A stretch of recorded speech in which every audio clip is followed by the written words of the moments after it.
Chapter 32. So Jacob went on his way, and the angels of God met him. When Jacob saw them, he said, This is God's camp. And he called the name of that place Mechanaim. Then Jacob sent messengers before him to Esau his brother in the land of Seir, the country of Edom. And he commanded them, saying, Speak thus to my lord Esau. Thus your servant Jacob says, I have dwelt with Laban, and stayed there until now. I have oxen, donkeys, flocks, and male and female servants, and I have sent to tell my lord that I may find favor in your sight.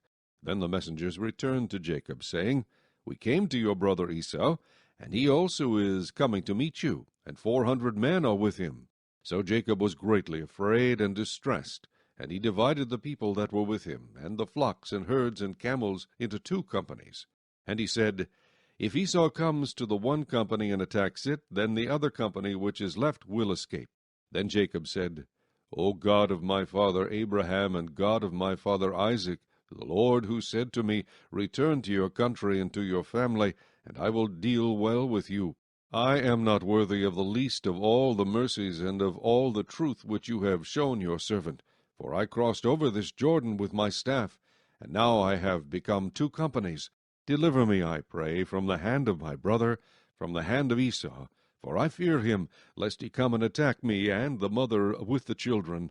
For you said, I will surely treat you well, and make your descendants as the sand of the sea, which cannot be numbered for multitude.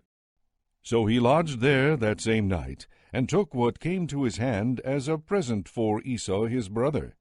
200 female goats, and 20 male goats, 200 ewes, and 20 rams, 30 milk camels with their colts, 40 cows, and 10 bulls, 20 female donkeys, and 10 foals.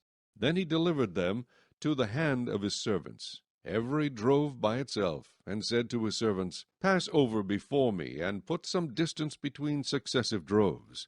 And he commanded the first one, saying, When Esau my brother meets you, and asks you, saying, To whom do you belong, and where are you going? Whose are these in front of you?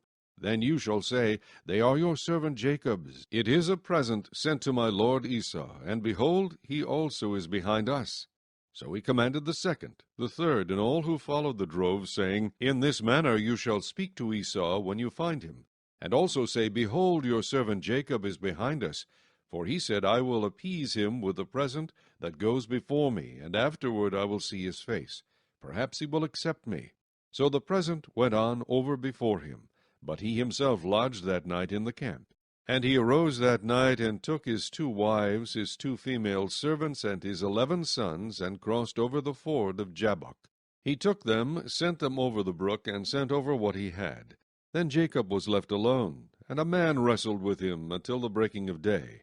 Now when he saw that he did not prevail against him, he touched the socket of his hip, and the socket of Jacob's hip was out of joint as he wrestled with him.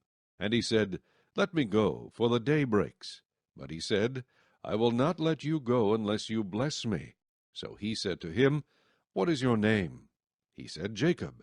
And he said, Your name shall no longer be called Jacob, but Israel, for you have struggled with God and with men, and have prevailed. Then Jacob asked, saying, Tell me your name, I pray. And he said, Why is it that you ask about my name? And he blessed him there. So Jacob called the name of the place Peniel. For I have seen God face to face, and my life is preserved.